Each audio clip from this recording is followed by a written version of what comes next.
Que a graça e a paz de Deus esteja com nós, nossos irmãos. Vamos falar com Deus. Nosso Deus, bendito é o nome do Senhor. Pai, estou aqui mais uma vez com a tua palavra. Precisando, Pai, do teu Espírito intercedendo por mim, com gemido inexprimível, Senhor, que eu não sei explicar como convém, mas se possível, meu Pai, me usa, para que eu use a tua palavra. E o teu nome seja exaltado e glorificado por todos esses irmãos que estão acompanhando a tua mensagem. Fica com eles, Pai, fica comigo também. Em nome de Jesus, diga amém, meus irmãos. Aleluia. Observe, irmão, eu separei uma mensagem aqui para nós meditar nela nesse dia tão lindo que é de Deus. Mensagem que vai falar sobre o rejeitamento de Jesus. Glória a Deus. Quanto ele foi rejeitado pelo seu povo. Diz a palavra que ele veio para os seus, mas os seus não receberam. Mas aqueles que receberam foram chamados de filhos de Deus, a saber, ao que crê. Todos que recebem a Deus, recebem o nome de filho de Deus. Se você ainda não recebeu, meus queridos irmãos, receba. Receba esse nome de Deus na tua vida, como Pai. Receba Deus como seu Pai. Que Ele ama, meus irmãos, a pessoa que recebe Ele. A pessoa que faz as coisas certas, quem faz o bem, quem ajuda. Olha, meu irmão, esse like que você dá no vídeo, você não sabe o tanto que Deus te ama por isso, meu irmão. Você compartilhar a mensagem, se inscrever no canal, meu irmão, e as demais coisas. Tudo que você faz está anotado lá no céu, no livro, que tem o livro lá da vida. Tem o livro das obras, está lá o nosso nome, tudo que nós faz aqui. Lá nós vamos receber a nossa recompensa de acordo com o que foi feito aqui, meu irmão. Olha o que fala aqui, o versículo, aleluia, 9:13 de João. Entretanto, ninguém falava dele abertamente, por medo do judeu. Tinham medo de falar abertamente do judeu. O povo naquele tempo se reunia nas casas para falar de Jesus escondido, baixinho, com medo do judeu, que o judeu era severo, eles achavam que ele era o dono da palavra. Tinha que obedecer os mandamentos de Deus que eles aplicavam no povo. Era obrigado a obedecer, guardar o sábado, então, oh glória. Olha o que fala aqui o versículo, o capítulo 9, mesmo João, e o versículo 22. Isso disseram seus pais, porque estavam com medo do judeu, pois eles já tinham assentado que se alguém confessasse seu Cristo Jesus, fosse expulso da sinagoga. Alguém confessasse que era Jesus Cristo, filho de Deus, era expulso da sinagoga. Eles tinham autoridade para isso. Eles eram severos na lei. Então a pessoa temia. O que quer dizer essa mensagem que eu li agora? Aqui está falando de um cego de nascença. Jesus caminhando com os discípulos, encontraram um cego de nascença. Isso tudo mostra quanto Jesus foi rejeitado. Essas mensagens mostrando a rejeição de Jesus. Quanto o povo não confiava nele. Então, Jesus vendo aquele cego, os discípulos perguntam para Jesus: Senhor, quem foi que pecou? Foi ele ou foi seus pais? Para que nascesse assim. Aí Jesus responde: nem ele, nem seus pais. Mas isso é para a glória do nosso Deus. Foi lá onde estava o cego, cuspiu no chão, fez lodo e passou no olho do cego. E disse: vai te lava no tanque de Siloé. Ele foi, lavou e voltou-se vendo. Quando ele voltou, ele vinha vendo tudo.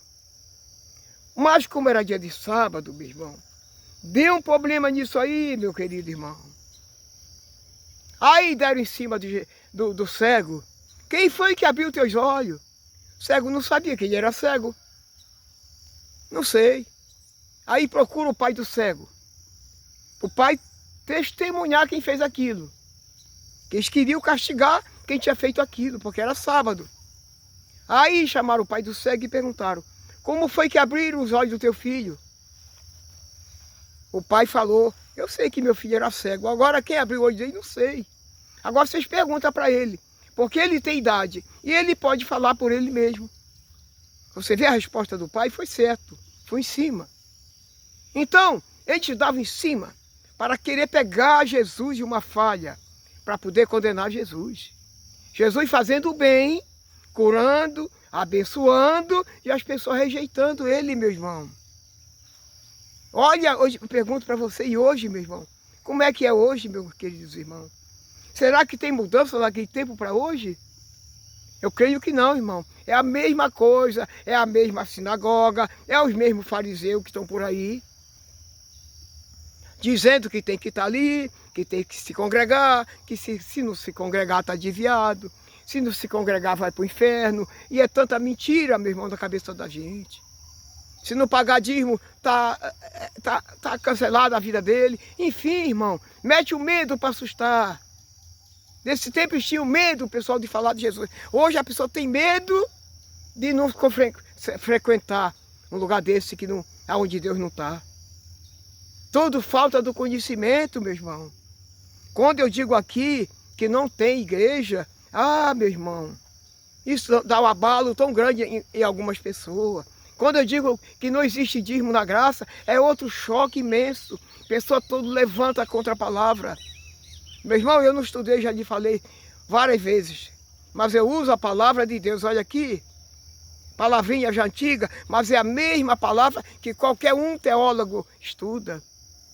Eu busco a palavra com respeito, com amor, com a direção de Deus, para não vir falar aqui qualquer coisa. Então estou falando sobre a rejeição, quanto Jesus foi rejeitado. Então veja aqui a história do cego, o que aconteceu com o cego. Aqui no livro esse mesmo livro, agora é o 12:42, diz assim: contudo, muitos dos autoridades creram nele, mas não podia confessar, com medo de ser expulso da sinagoga. As autoridades, a polícia, os principais daquele tempo, acreditavam que ele era o Filho de Deus, mas tinha medo de confessar, para não perder a posição, para não ser expulso da sinagoga. Você quer ver hoje como é a coisa, a chave maior para prender a pessoa? É quando a pessoa tem um cargo num lugar desse. Aí Deus defenda.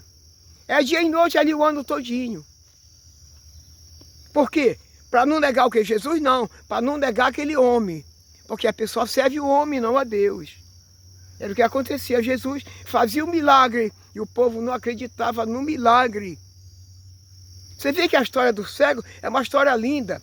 Valia a pena contar ela tudinho, como é que ela é. Mas é muito comprida e o tempo não dá. Mas veja bem, Jesus lá no fim da história encontrou com o cego e com alguns deles e falou lá o que acontece. Jesus falou que o cego, quem é o cego? É aquele que vê, mas não crê. Isso que ele falou. O cego é a pessoa que vê e não acredita, não aceita. Essa pessoa que vê com os olhos não aceita. Essa pessoa é o verdadeiro cego. Que Jesus falou para os fariseus. Vocês agora estão vendo. Se vocês não tivessem vista para ver, vocês não teriam pecado. Mas como vocês estão vendo, o pecado sobreexiste em vocês. Quer dizer que o olho atrai para nós o pecado. Como o fariseu estava vendo, tinha pecado. Mas o cego não via. O cego que não vê, é difícil o pecado entrar nele. Porque é o olho que puxa para nós o pecado. Então essas coisas acontecem hoje ainda. A pessoa no lugar desse com medo de sair, com medo da posição, com medo de não ir ali, pensando, achando que é obrigado a estar ali, ele tem que cumprir com aquela meta todo dia ali. Por que cumprir? Falei agora, Deus não pediu para fazer igreja. Não pediu para fazer congregação. A igreja de Deus é essa que ele comprou com o seu sangue. São as vidas, somos nós. O templo de Jesus, quem é? Somos nós, o templo do Espírito Santo. A casa de Deus, quem é? Somos nós, irmão. Falta de leitura, nós estamos ali, aliás, está alguém ali preso, enganado. Quantos anos, meu irmão, sacrificando para dar para aquele lugar e não cumpre com a palavra de Deus. Qual foi o maior mandamento de Jesus? Amar o próximo como a si mesmo. Ajudar o necessitado. Ninguém ajuda. Mas ajuda aquele homem que está enganando, que não precisa, que está mentindo. Que está trocando a palavra. A pessoa tem prazer de estar ali, acompanhando as mentiras dele, incentivando ele a fazer mais mentira. Mas, irmão, eu lhe peço em nome de Jesus, me perdoe. Eu falho, eu erro às vezes, não sou sábio, mas eu amo a palavra de Deus. E amo meu irmão que contribui, que me ajuda. Deus abençoe mais uma vez você. Mas Deus abençoa também esses que não ajudam. Porque eles também têm uma vida a prestar conta com Deus. Eu quero que Deus abra o entendimento desses outros que são contra a verdade de Deus. Para que também um dia eles possam alcançar o lugar que está preparado para todos nós. Eu sou seu irmão em Cristo, Manuel Nascimento. Não querendo o seu salário, meu irmão. Eu tenho, glórias a Deus, o meu. Tenho o prazer que Deus me ama, assim como ama você. Deus te abençoe, meus irmãos queridos. Fica com Deus. Em nome de Jesus, seja abençoado todos. Em nome de Jesus, diga todo amém.